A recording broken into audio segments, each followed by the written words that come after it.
வணக்கம் மக்களே, சற்றுமுன் வெளியான முக்கியமான அறிவிப்பு. மகளிர் உரிமை தொகை திட்டத்திற்கு விண்ணப்பிப்பதற்கான விண்ணப்பங்கள் எந்த தேதியிலிருந்து கொடுக்கறாங்க, யாரெல்லாம் இதற்கு விண்ணப்பிக்கலாம், அவர்கள் விண்ணப்பிக்கும் போது என்னென்ன ஆவணங்களை கொடுக்கணும், யாருக்கெல்லாம் இந்த மகளிர் உரிமை தொகை கிடைக்காது, இது போன்ற கூடுதல் விவரங்களை தெரிஞ்சுக்க இந்த வீடியோவை ஸ்கிப் பண்ணாம கடைசி வரைக்கும் முழுசா பாருங்க. அப்பதான் நாங்க சொல்லக்கூடிய தகவல்கள் உங்களுக்கு தெளிவா புரியும். இப்ப வாங்க வீடியோக்குள்ள போயிடலாம். மக்களே, மகளிர் உரிமை தொகை திட்டம் என்பது பெண்களின் முயற்சிகளுக்கு மதிப்பளித்து அவர்களின் வாழ்க்கை தரத்தை உயர்த்த இந்த திட்டம் ரொம்பவே பயனுள்ளதாக இருக்கிறது. இந்த திட்டத்தின் முதன்மை நோக்கம் என்ன அப்படின்னா, பெண்களுக்கு நேரடியாக நிதி உதவியை வழங்குவதன் மூலம் பொருளாதார சுதந்திரத்தை வளர்ப்பதாகும். ஆரம்பத்திலிருந்தே இந்த திட்டமானது பெண்கள் மத்தியில் மிகுந்த வரவேற்பையும் ஆதரவையும் பெற்றுள்ளது. தொடக்கத்தில் 1.6 கோடி பெண்கள் இந்த திட்டத்தில் பயனடைஞ்சாங்க. இருப்பினும் இந்த திட்டத்தில் சில பெண்களின் விண்ணப்பங்கள் நிராகரிக்கப்பட்டது. அதனை தொடர்ந்து அவர்கள் தங்களையும் இந்த திட்டத்தில் இணைக்க வலியுறுத்தி வந்தாங்க. பின்பு மீண்டும் அவர்களுடைய ஆவணங்கள் எல்லாம் சரிபார்க்கப்பட்டு பலரது விண்ணப்பங்கள் மறுபரிசீலனையில் ஏற்றுக்கொள்ளப்பட்டது. இதன் மூலம் பயனாளிகளின் மொத்த எண்ணிக்கையும் அதிகரித்தது. தற்போது 1.15 கோடி பெண்கள் மாத உதவித்தொகையாக ரூபாய் 1000 ரூபாய் பெற்று வருகின்றனர்.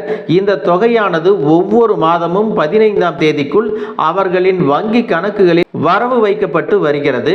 இந்த நிலையில கலைஞர் மகளிர் உரிமை தொகை திட்டத்திற்கான விண்ணப்பங்கள் மே 29ஆம் தேதி முதல் மீண்டும் ஏற்றுக்கொள்ளப்பட உள்ளது.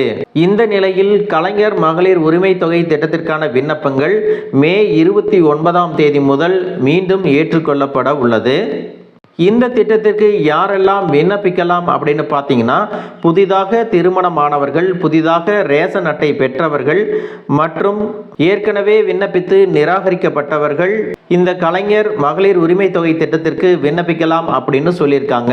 இப்படியாக பெண்கள் விண்ணப்பிக்கும் போது என்னென்ன ஆவணங்கள், என்னென்ன தகவல்களை எல்லாம் அவங்க கொடுக்கணும் அப்படின்னு பார்த்தீங்கன்னா, விண்ணப்பதாரரின் பெயர், ஆதார் எண், குடும்ப அட்டை விவரங்கள், திருமண நிலை, தொலைபேசி எண் மற்றும் மின்னஞ்சல், மாவட்டம் மற்றும் மின் இணைப்பு பற்றிய விவரங்கள் உள்ளிட்ட கூடுதலாக விண்ணப்பதாரர்கள் திட்டத்துடன் தொடர்புடைய நிதி பரிவர்த்தனைகளுக்கு தங்களுடைய வங்கி விவரங்களையும் வழங்க வேண்டும் அப்படின்னு சொல்லியிருக்காங்க.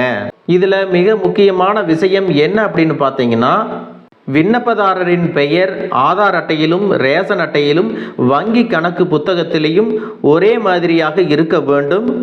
விண்ணப்பதாரர் கொடுக்கக்கூடிய தொலைபேசி எண்ணானது ஆதார் எண்ணுடனும் வங்கி கணக்குடனும் இணைக்கப்பட்டிருக்க வேண்டும். விண்ணப்பதாரர்கள் சரியாக பூர்த்தி செய்யப்பட்ட விண்ணப்பங்களை எங்க கொடுக்கணும் அப்படின்னு பார்த்தீங்கன்னா, உங்கள் பகுதியில் மகளிர் உரிமை தொகை சார்ந்த முகாம்கள் நடக்க போகுது.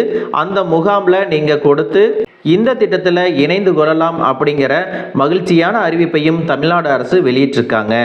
மக்களே, இந்த தகவல் உங்களுக்கு ரொம்பவே பயனுள்ளதாக இருந்திருக்கும் அப்படின்னு நினைக்கிறேன். இது போன்ற அரசு அறிவிக்கிற அனைத்து உண்மை அப்டேட்டுகளையும் தெரிஞ்சுக்க நம்ம சேனலை சப்ஸ்கிரைப் பண்ணுங்க. வீடியோ பிடிச்சிருந்தா ஒரு லைக் பட்டனையும் தட்டி விட்டுருங்க. தேங்க்யூ ஃபார் வாட்சிங்.